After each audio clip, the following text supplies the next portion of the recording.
Welcome to the show. My name is Tony Glasgow, and I'm your host. And today, I'll be talking with Cliff Hill, a recruiter in the Southeast area. And he's going to talk to us about what he's doing right now, what he's getting into. But first, I just want to talk about the featured business, which is Brits Kicks. And I've mentioned them before. If you go to their Instagram page, it's in the link. You can see all the fabulous work he does and all the things that he can do. And he's got a pretty creative mind. But if you've got a creative mind also, he can set up anything that you want. So just get in touch with him. His name is Stephen Brits. So get in touch with him for anything that you may need.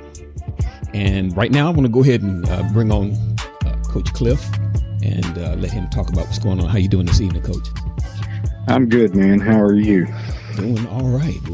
Just had a day of work. Now I'm getting ready to wind down a little bit and talk to you a little bit. So why don't you go ahead and just introduce yourself to the listeners and just let them know what you're doing and kind of a little bit of what you're getting into right now. So like you said earlier, my name is Cliff Hill, and what I do, I work with recruits and I take them through the recruiting process, and I advise them along the way, and we look at different things. One of those things is NIL, but we also really look closely at the rosters and the coaches and the schools that they're looking at.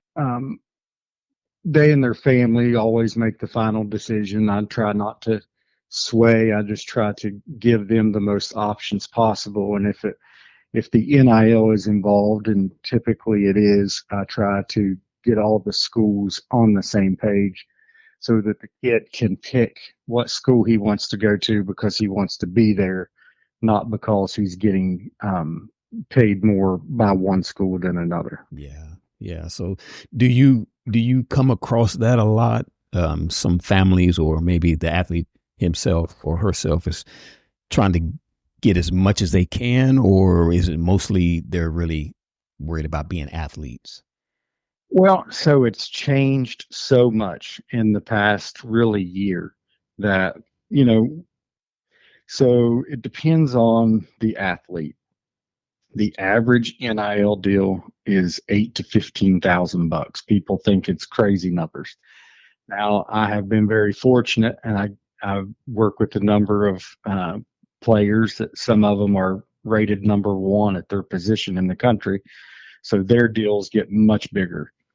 So the difference in what one school may offer compared to another could be massive in a deal like that.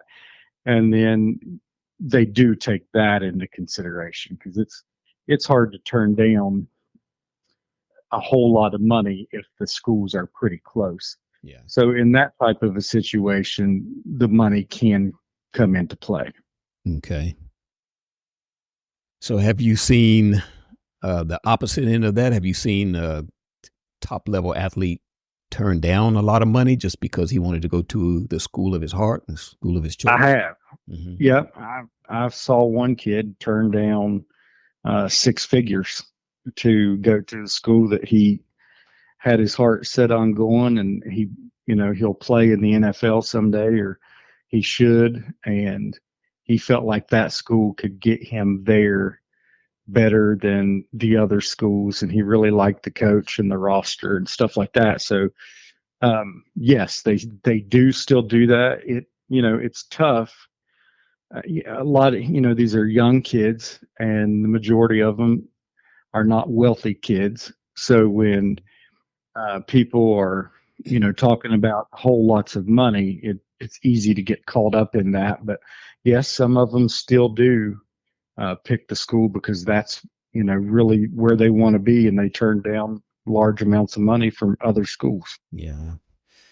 So a lot of talking just in the past few years. Of course, NIL has just come to light. Were you in the game already before NIL, or did you just come in after all that happened? So I've been involved in football on and off my whole life. Like, I've coached college football 20 years, or high school football 20 years ago. My cousin, he was a first team parade All-American in high school in 1986. So I watched that process go down. So I've always been around it, but then, I had a profession for 22 years where I was full time, and um, I had some clinics, and one of the things we did, we treated athletes, and then I also did real estate development deals, and so I was negotiating all the time. So when I sold out of those things, I retired, and then I retired about 2.5 years ago and started getting into this. So I got into it right at the very beginning of the NIL process. Okay. So do you think that was your advantage or disadvantage? Just because there was a build up to it, of course, but do you think just coming in fresh that you had a better lens on what was happening or how to handle the schools and the athletes? So since I've been involved, everybody calls it the Wild West. So I don't know what it was like prior to that. I watched my cousin go through it and a couple other kids that I'd coached in high school go through it, and it was a much simpler process. And now it is a very complicated process, and there's lots of moving parts. And if you're one of the top players, it is very difficult process to go through, which is, why there is um, a spot for somebody to help you go through that and to try to get you to make the best decisions about it. So I think by not being in it to it before was an advantage for me, because the whole time I've been into it, I've been learning constantly. Different court rulings change all the rules. Different um, things that have happened over the past 6 to 9 months has changed everything. And I think if I was in it before, I wouldn't have maybe stayed up on it like I have. Yeah. Yeah. So you're saying that even since it started, there have been court rulings that have changed everything, or was that leading up to it? Yeah, there has been complete massive ones. For instance, used to the kid had to be on campus prior to even negotiating out a deal.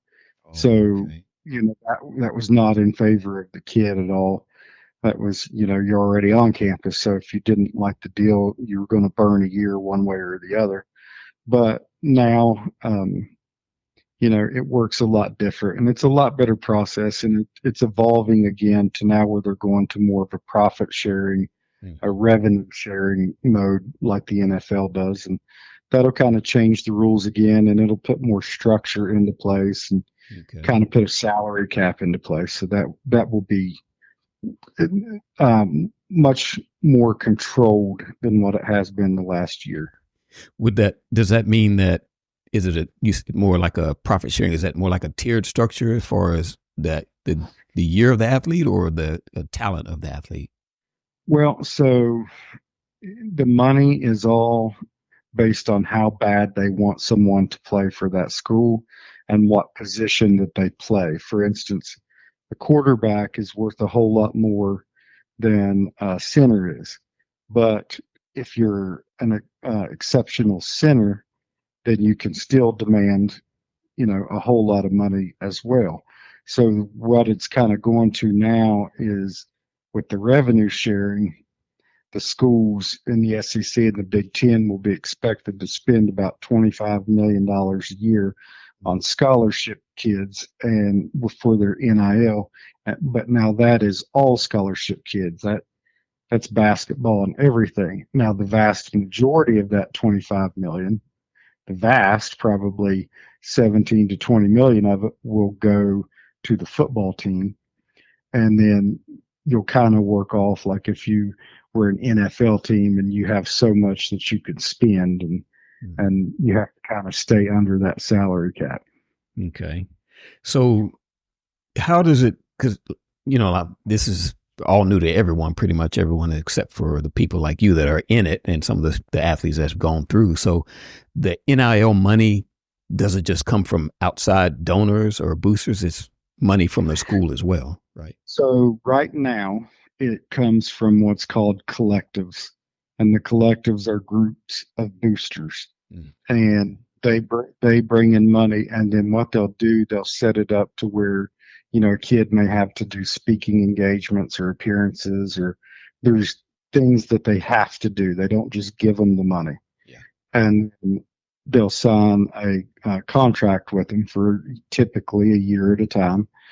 And then whatever money they're going to get once they do what they're supposed to do for that month, and they would receive a payment. Okay. All right. So overall, do you think it's a good deal for athletes and schools, or do you think it's the start of a downfall? I know that's your profession, but what do you think about the NIL deal? So what I tell people to keep in mind, there's about 11,000 kids that play college football on all the teams. And there's a little bit more than 300 of them that will go pro. So a lot of these kids, it's the only money they'll ever get paid to do something that they're exceptional at. Mm-hmm. So I personally, I hated it when it first came out. I thought it would ruin the game, but it is really impacting kids' lives. Yeah. And what I try to do with my guys is, so there's different forms of NIL. There's the NIL you get from the collective, and then you can also get NIL from brands. For instance, American Eagle or Under Armour or Nike or any of those brands can also do a deal with you. Mm-hmm. So what I try to arrange it with my guys is that they save all the money that comes from the collective, and then they live off anything that comes from the brands. Because what I want them to do is, when they get out of college, that they have that nest egg and a degree, so that it's not just a good time for 3-4 years while they're at college and all the money's gone, but they can use that to, start their lives with and have a degree in their hand. Right. That's smart. And I've always, even as a kid, I would just wondered why the professionals got paid, but the college students doing the same exact thing, at a lower level, but they're doing the exact same thing. They never got any money. So I was one of the ones that I'm happy that it happened also. But I've talked to a lot of people that think that, there are a lot of downsides to it, but I think there are more upsides as far as, like you said, some of the lower income students that come in and they have a chance to get a little bit of money, a little bit of exposure, some things for the family. So I think overall it's a good thing. So, well, it was hard not to give the guys out there, taking the beating something when you're paying coaches millions of dollars a year. Right. Yeah. So once they started, and that really didn't happen until the 90s, that they started paying coaches money like that. But once that started, that's what kind of set it in motion that it was going to trickle down. And that's really when the TV contracts, because I'm not sure how old you are. I'm 47, and in the 80s there was only very few teams on a Saturday. Now you can watch every team, so the TV revenue is really high. So when you have all that money pouring in, it's hard not to give it to the guys that are creating the product. Yeah, that's true. I think it's absolutely fair. So I'd like to switch gears a little bit and talk about the other side of it, as far as high school athletes that are trying to get noticed at camps, because it's a very, very thin line, because schools are looking for certain positions, they're looking for a certain height, they're looking for a certain skill. So is there, I'm sure you have plenty of pointers, but what are some of the biggest pointers that you would give these athletes that are going to these camps? I know the camp season has kind of died down, but camps go pretty much after football season ends, they start up again. So what would you say would be a few good things for them to do? First off, you would want to go to as many camps as you can get to, especially if there's any school that has shown interest in you. You want to go to their camp.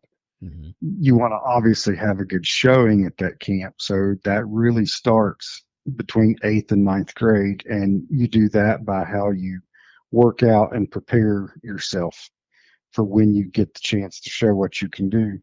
And there are a lot of kids, and the ones that are really doing well, I mean, they're taking it very serious. They're eating right. They're trying to sleep right. I'll tell you something, and it sounds very cliche, but these colleges now, especially if you're looking at an NIL deal and there's money involved, they want to see a really good GPA because that GPA tells them you're a disciplined person. You do what you're supposed to do, even if you don't want to, and you have the ability to learn and to catch on to these complicated playbooks pretty quickly. Yeah. So Okay. the GPA is actually a very big deal, and really they want 3.5 and above Yeah. is what Yeah. they like to have. But Okay. the main thing is just get out there and do the camps. Try to get as many camps as you can. Okay. So leading up to the camp, you said eating, sleeping correctly, the grades, performing at the camp. What about after the camp? Are there any rules? I know there are. There are rules where there are times where the coaches can and cannot talk to you. But what is the standard for communicating? Is it a monthly thing? Is it Well, at so all? there's a calendar. And actually, right now we're in what's considered a dead period, to where the college coaches really can't have the kids on campus or evaluate them and stuff like that. And that goes on and off throughout the year. And you kind of have to do that. It gives the coaches a break. It gives the kids a break. But there are breaks to where they cannot talk to them. There's quiet periods and there's dead periods. Quiet periods, they can talk, but they can't like go to their school necessarily and see them. In a dead period, they really can't do much of anything. But so there are times throughout the year that you can't do anything, like right now. Yeah. Okay. All right. So why don't you let everyone know now? You mentioned a little bit before, you're in the Big Ten and the SEC country. So with I'm in Texas, so we've got Texas and OU going into the SEC right now. So how do you think that's going to affect your job, or some of the guys that you're close with, that you work with in your network? How do you think that's going to affect them? Are they going to try to reach down here a little bit more, or are you going to leave it to people down in this area to do that? So Texas is obviously a very fertile recruiting ground. So I do think now that they're in the SEC, and they had Texas A&M, so there was a little bit of that already going on. But I think more than it necessarily helping the SEC, I think it will help Texas and Oklahoma a lot, and I think it'll also help Texas A&M because there'll be more attention to it, and kids can play it closer to home and still get to play in big time college football. And Texas is such a big state. Yeah. I drove across it, and it's taking 10 hours. Oh yeah. So Yeah. it will be great. And now, one thing that just happened, they are allowed now, instead of giving 85 scholarships, they are allowed to give 105. Okay. So, Is that just because and of the that, growth of the two schools? They expanded it. well, so every school now can give 105. And really, what that is, that's part of a settlement that they did when there was just a lawsuit about kids, now men, that hadn't been paid any NIL for about the past 4 years. And part of that settlement of the revenue sharing plan, it came down that you can add 20 more scholarships to your football team. Now, that is a big thing, because once you get to the upper level of kids, like I work with 4 kids who are all 4-stars, but I'm around a ton of your 4 and 5-star kids at different camps and things that we go to. Mm-hmm. And you only hear the SEC and Big Ten now. That has really changed over the past 2 years, to where that's what you hear talked about so much now. And the reason that is because they have, the biggest bank accounts, and they're doing the biggest deals, and they get noticed the most.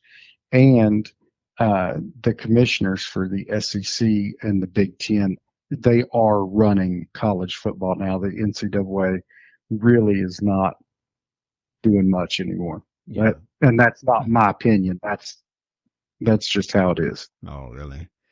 Yeah, those Yeah. are some truly power conferences if they're overriding the NCAA like that. But I mean, if you just look at the past accomplishments that they've had in the past decade, past 20 years, it's it kind of And makes what sense. has happened? Yeah, what has happened with some of these court rulings? They basically said, well, it's you have to follow these rules. There's no special exemption for you, and you can't enforce these other rules. So when they said that pretty much stripped the NCAA of a lot of their power. They were like grandfathered into a good old boy system, and once that went away, then these two conferences, there was talk of them even breaking off and doing their own thing. Mm-hmm. But now that's kind of died down of them leaving because the NCAA is cooperating with them. But the SEC and the Big Ten they're controlling college football now. That's for sure. Hmm. Yeah, well, it's like I said, it's not surprising to hear. I did want to ask you. So I'm from Texas, and you're West Virginia. Is that your home base? So I grew up in West Virginia. I lived for about the past 10 years in Florida. Florida, okay. So I'm pretty much, a lot of people know about the Texas OU rivalry. I guess that's a nationwide thing, but are you familiar with the Texas A&M and Texas rivalry as well? Oh, absolutely. Yeah, okay, that's good because people are happy that's getting back together again. And actually, yeah, I am too because I'm an old school guy. You mentioned you're 46. I'm probably about almost 10 years older than you. So I have that nostalgia about football in general. And when those rivalries go away and they're not there anymore, it just feels like there's just something missing. And then this has come back. And I was worried about the Texas OU rivalry going away, but that's been still intact. But this Texas and A&M thing is, I'm happy that's back together again. Do you think the SEC country will take a hold of that, or you think it'll just be like a Texas thing? Absolutely. Mm-hmm. I do. I think they will for sure. The one thing about the SEC fans is they are very proud of their conference. Yeah. So anything that brings notoriety and attention to their conference that is good, they do a really good job of embracing it. And so, and when you go to these SEC conference games, and the Big Ten is awesome too. You got Michigan and Ohio State, but these SEC conference games are fantastic, and the crowds are absolutely unlike anything I've ever seen. And it's so loud. It's deafening, and they will definitely embrace that. They'll make a big deal out of it. I'm glad it's back together. I was really surprised that Texas got to make the jump because I was afraid A&M would block it in some way. But I'm very glad that they are back together. It'll be a great series, and it will be another key matchup in the SEC. Yeah, I tell you, there's nothing like a Saturday afternoon, Saturday evening SEC game when that sun is going down, and it's Auburn or Alabama playing someone. And now that I'm a Texas fan, of course, and now that they're in the conference, my son and I have got it on our bucket list to get up there to one of those games. I mean, we've been to some games here, but we want to get in that atmosphere out there and just see what that's like. So we're kind of excited about that. May not be this year, but one of these years we're going to get out there and take that in. We're a football family, my wife included. Oh, yeah. So yeah, we will not be disappointed. Yeah. Just from watching on TV, I can tell that the excitement is there. It's like an electric environment, no matter where it is. So it's fantastic. Yeah.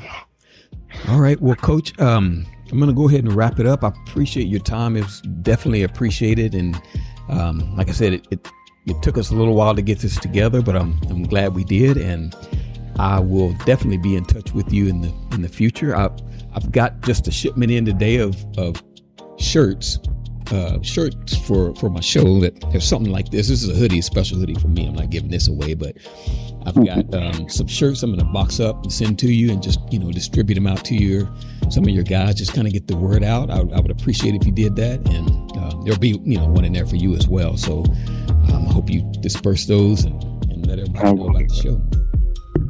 All right, man. Thank you so much. I enjoyed it. Yeah. Thank you, Coach. You have a good night. You too, buddy. Thank you again.